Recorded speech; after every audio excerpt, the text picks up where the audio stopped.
evening, everybody. I just want to say a couple things, and I don't want to offend you. I don't want to cause any friction, and I definitely do not want to be a martyr or a voice for hate, right? But we have to sit down and we have to pump brakes. And I mean as a society, and I mean as men. At the end of the day, I'm a man. So I can't speak for a woman, I can't speak for a child. I'm a man, okay? But at the end of the day, men run this society, okay? Women are involved, women are a part of it, women contribute, women are successful, women are in everyday life, but men run this society, men created this society. Now, this specific society that we are in today was created by white men. Okay, you have to understand that. At the end of the day, this is not a white-only country. This is the most diverse, most beautiful, most successful country ever in the history of time. But at the end of the day, it is created, and it was created by white men, specifically European white men. Now, they migrated over here. Slavery existed, segregation existed, poverty issues existed, drug addictions existed. And all these issues stemmed from a particular group in leadership. Now, are we all a part of this country, and can we all get up every day and make our own lane to success, our own lane to freedom, our own lane to peace? Yes. And I believe this is one of the only countries you can do that. But at the end of the day, when we sit here and scream and yell bloody murder and scream and yell at a man, a young man, 31 years old, that is been fed information, that has been fed a narrative, but yet somehow in his heart he feels that he needs to speak, he needs to change something. Okay, so now you have young men, young women rising up on social media. Voices are being heard at an accelerated rate. People are gaining followers and gaining following for various reasons, not just political and not just to deal with race, but for all walks of life. People are gaining followings all day, every day. Okay, so this is not going to go away. But at the end of the day, we have to understand, okay, that one, minorities and white people are not told the same things from birth. We're not told the same information.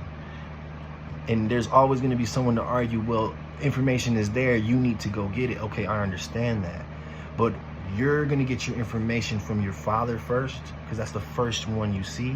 Then you're going to go to school. Then you're going to go with your friends and your family and your workplace, and then your career choice. And that's how you build your value compass. That's how a person becomes a man and becomes a human in a society. You know, and if you want to be involved in a society, and if you want to make change in a society, you're going to base your views off of those things, off of your experience. Now, we have a man that was murdered in front of his family, in front of America, in front of a campus, in front of his people, our people, and in front of the world.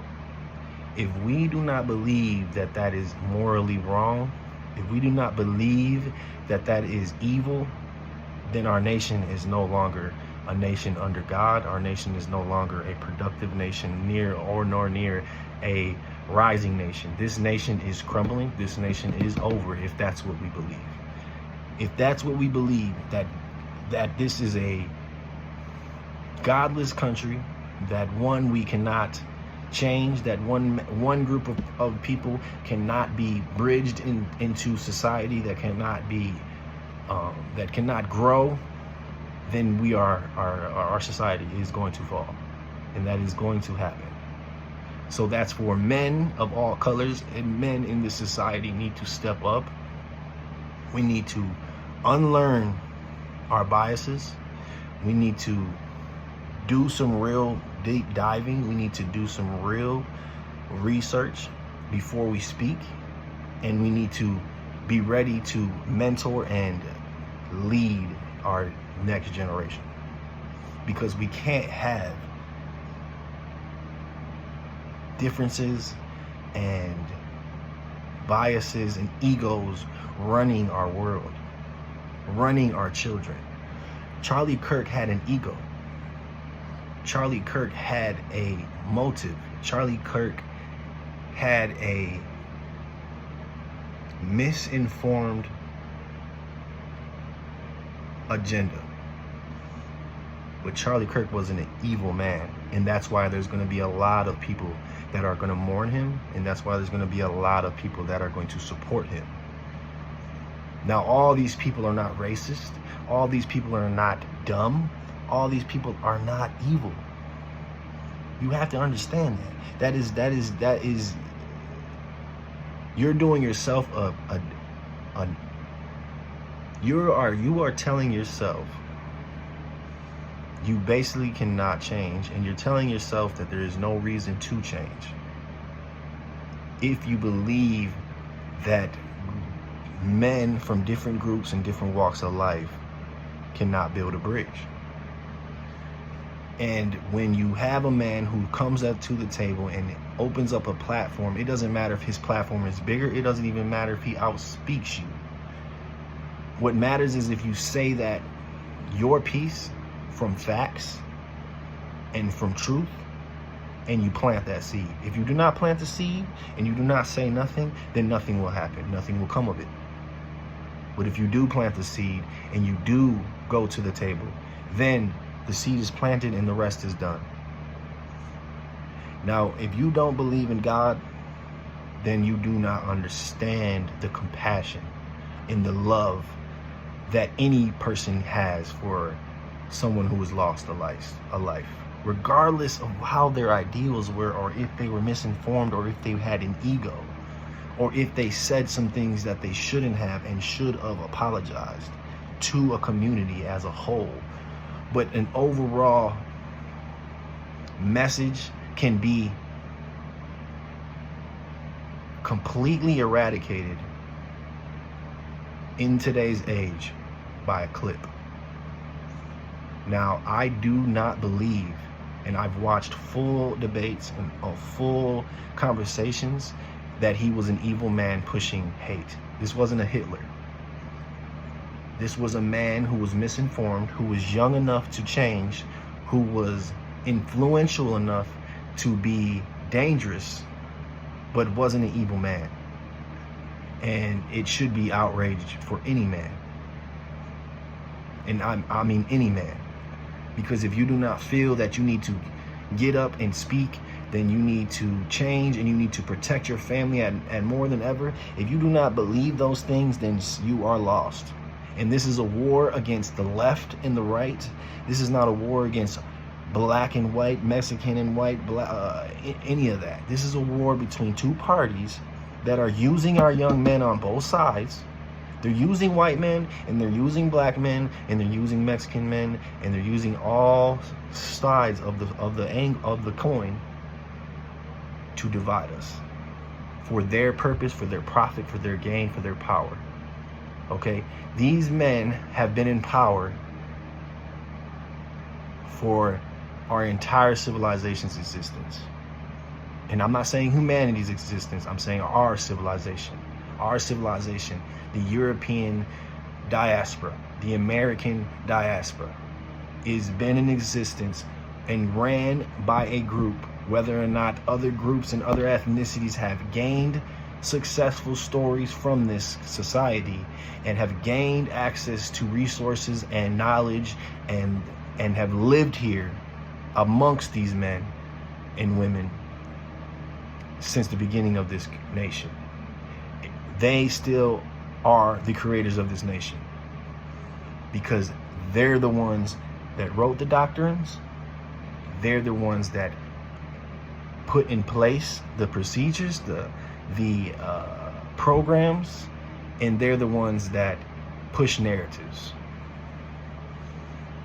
Now, we are going to continue to lose young men, and everyone knows that at a higher rate than ever, people are being bait raised, and people are reacting, and people are quick to go to social media and post a meme and post a 10-second clip, than rather go and actually dig deep and dive into the issues and dive into what's being said.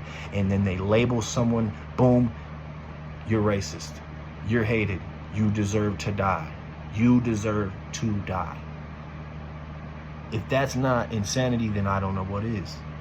Because at the end of the day, I'm not going to die walking down the street getting shot in my head while I'm walking with my wife or my son or my family or my mother or my father or my grandmother because you disagreed with me. I do not live in that society. I do not walk with that fear. I do not accept that. I do not understand nor condone that type of behavior for any reason. Now, if you come to my home with a weapon and I deal with you and I defend my family, that is respectable, and that is my right. But there's no right for me to kill anyone or to harm anyone because I want to, because I disagree with the way they spoke and the way they talked. I don't care who you think that Charlie Kirk was going to become. I don't care if you believe that he was going to become the next Hitler. I do not believe if you think he was a white supremacist. He did not come into anyone's house with weapons or to kill someone. He did not come to anyone's children with weapons or to kill them. He did not come to any platform with weapons or to kill them. He came with words, ideas, and a purpose to speak. And you can change anyone if they are allowed to speak. When to take this into what I believe is what Jesus Christ, right, spoke to all nations. He spoke to all people and all kinds. He didn't condemn the ones that killed him. He didn't hurt the ones that hurt him. He did not do anything other than spread the love of Christ and the love of God. And he went and united the people of his time.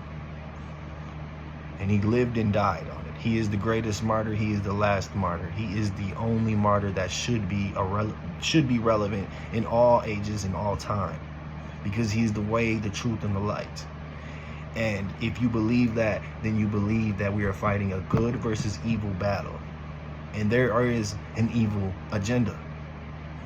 And if you believe wholeheartedly that white people are racist and white people want Charlie Kirk to be memorialized and loved and supported because he was evil, then you are lost. You are lost. You are not getting the correct information, and you can be changed, and you can be forgiven for pushing that hate and laughing at his death, but you need to change because you are headed down a path of destruction, because that is not the truth. That's not the truth. Now, Malcolm X, Martin Luther King, Nelson Mandela, John F. Kennedy, all these men that were murdered for the same reason that anyone is murdered for on that type of caliber, is because they spoke truth and people listened. Charlie Kirk was misinformed, but he believed he was making change for good, and he believed that what he was saying was going to wake up the younger generation to make change, because these systems are racist, these systems are broken, and these systems are evil. So therefore, white men know that, black men know that, and Mexican men know that, and any other race and demographic in America knows that we are in a dire time where either freedom is going to die, or we are going to be put back into the change that we broke so long ago. Now they figured out a way to keep us divided. They took the chains off and they figured out a way to keep us divided. Now, what is the end goal to that? That's the question that needs to be asked. What is the end goal to having white men and white women and black men and black women and Mexican men and Mexican women divided? What is the goal of having a nation divided? That's the question you need to ask. And if you don't believe that the leadership of this world is evil, that there is an evil agenda at stake, that there is an evil agenda quieting all voices, that is making you afraid to say you believe in God, that is making you afraid to stand up and be corrected, because I'm not always going to be correct. Charlie Kirk is not always going to be correct. A black man is not always going to be correct. A white man is not always going to be correct. And you need to understand that. And you need to be able to be corrected. Because you built your knowledge off of what you experienced in your life. So that means that you can be wrong. And you could have been misled. And you could have had a or a perverted ideal on a situation that you didn't understand from the first place, and probably should have asked and probably should have researched better before you spoke on such things. Because then it can be misconstrued, and it can be used, and it can be taken, and it can be manipulated, and it can be used to influence in your name, in your image. So that's why anytime you come up with an idea, anytime you come up with anything, anytime you do anything in this world, you need to cross-reference it with Jesus Christ. And if you don't, then you're up. You're up for a trial. You are always going to be up for trial, but you cannot be misguided if you put Christ in first. You cannot be unwavered. You cannot be struck with fear, and you cannot be misled if you always ask Christ, is this correct? Because there's no time in history, there's no time in this world where Christ will lead you wrong. And every man needs to get on their knees, repent, and recommit themselves to Christ. Otherwise, we are headed to a time of the worst time in freedom, the worst time in Americans' history. So despite your differences, I urge every man to pray, and I urge every man to stand down. No weapons needed this time. No anger needed this time. No muscle is needed this time. Right now, your heart and your soul is needed right now, because we're fighting for the souls of America. We are fighting for American soul.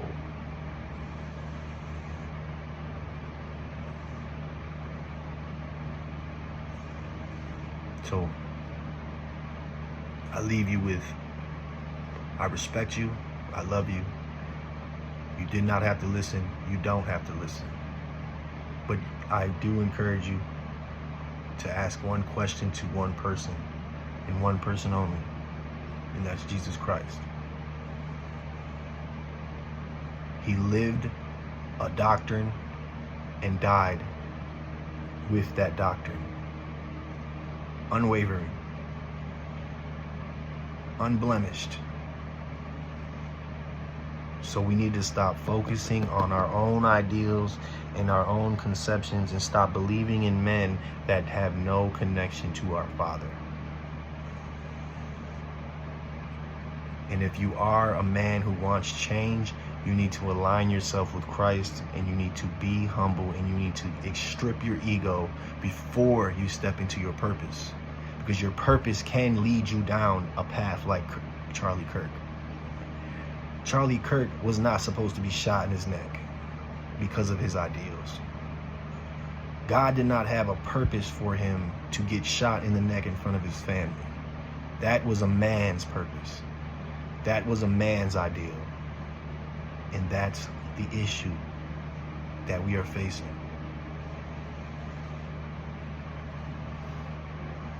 Peace.